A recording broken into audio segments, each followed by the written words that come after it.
BJP মিত্ৰতা চৰকাৰখনে কিমান দূৰ সফল হৈছে তাৰ এক জ্বলন্ত উদাহৰণ হৈছে মোৰ কাষত থকা ব্যক্তিজন। মই বৰ্তমান উপস্থিত আছো কমলপুৰ বিধানসভা সমষ্টিৰ অন্তৰ্গত হাজেত দগাঁৱত আৰু মোৰ লগত এগৰাকী বিশেষ যুৱক আছে, যিগৰাকী যুৱকৰ আপোনালোকে জীৱন গাথা গম পালে, আপোনালোকৰ যি কৰুণ জীৱন গাথা আছে, আপোনালোকৰ এই জীৱন গাথাৰ বিষয়ে গম পালে আপোনালোকৰ চকুল ওলাব। এয়া হৈছে অমৰ চৌধুৰী। তেখেত এগৰাকী বিশেষভাৱে সক্ষম লোক।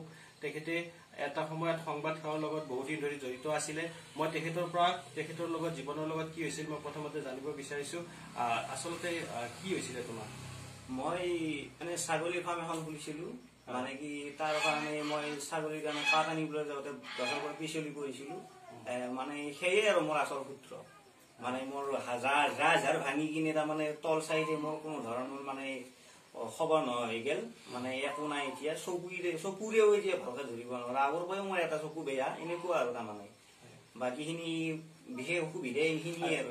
সংবাদ সেৱাৰ লগত বাতৰি কাকত কিমান বছৰ ধৰি তুমি ৰাইজৰ মাজত বিতৰণ কৰিছিলা? মই এনে 2008 পৰা 14লৈকে এই এনেকুৱা হোৱালৈকে আৰু। আচ্ছা, চৰকাৰৰ পৰা কিবা আঁচনি কিবা সহায় সহযোগিতা পাইছে নে? বিশেষ মোৰ একো নাই। ঘৰ চৰৰ কথা ক'লেও তাৰমানে কয় মোৰ আগতে ঘৰ পোৱা বুলি কয়। এই ঘৰৰ অৱস্থা দেখিছেই নহয়। আৰু মানে মোৰ এই মাহিলী 1000 টকা মানে বেনিফিচিয়াৰীৰ বাহিৰে মোৰ আৰু একো বেলেগ একো হেৰি নাই। সেইখিনিয়ে মোৰ পেঞ্চন, মাহিলী পেঞ্চন হিচাপে সেই 1000 টকা দিছি। বিশেষ আৰু কিবা ক'লে কাৰো মানে কাণ নাই। মানে ওচৰৰে সভাপতি, ওচৰৰে মেম্বাৰ আৰুতো বিধায়কৰ কথাটো ক'বাই নালাগে, ওচৰৰে কথা বতৰা। গতিকে কি কম আৰু বিশেষ আৰু সেই মোৰ দুখ আৰু। হয়, আচলতে অত্যন্ত যন্ত্ৰণাদায়ক এক জীৱন কটাইছে অমৰ চৌধুৰীয়ে। সংবাদ সেৱাৰ লগত সুদীৰ্ঘ বহু বছৰ জড়িত আছিলে। এই অঞ্চলত বাতৰি কাকতৰ যোগান ধৰিছিলে। ৰাতিপুৱাই এই অমৰ চৌধুৰীয়ে ৰাইজৰ মাজত যি বাতৰি কাকত, দৈনিক বাতৰি কাকত বিলাক আছিল, ঘৰে ঘৰে গৈ বাতৰি কাকত বিলাইছিলে। এদিন হঠাৎ তেখেতৰ জীৱনলৈ ঘোৰ অমানিশা নামি আহিছিলে এক দুৰ্ঘটনাজনিত কাৰণত। তেখেতৰ যি শৰীৰৰ তলৰ অংশ আছিলে, তলৰ অংশটো একেবাৰে অকমিলা হৈ পৰিছে, যাৰ ফলত আজি তেখেত বিশেষভাৱে সক্ষম বুলি ক'ব লাগিব। তেখেতে যথেষ্ট অসুবিধাৰ মাজত, যথেষ্ট আহুকৰাৰ মাজত চলা ফুৰা কৰে।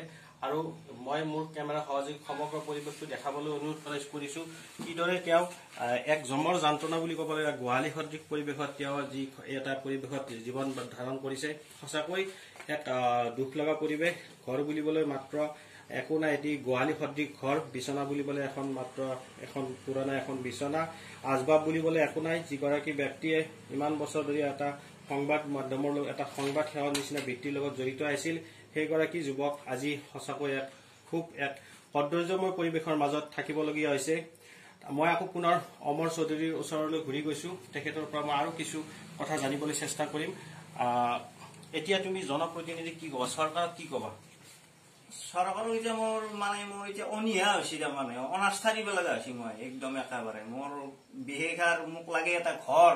ইতিমধ্যে মোক মানে এতিয়া বৰ্তমান এটা ঘৰ, এটা মানে সৰু হিচাপে শৌচালয় দিলে মোৰ আৰু ভাল হয়। আৰু মই তাৰমানে বাহিৰত যাব নোৱাৰো, অসুবিধা হয়। এনেকুৱা তাৰমানে মোৰ সেনেকুৱা সেই নাই।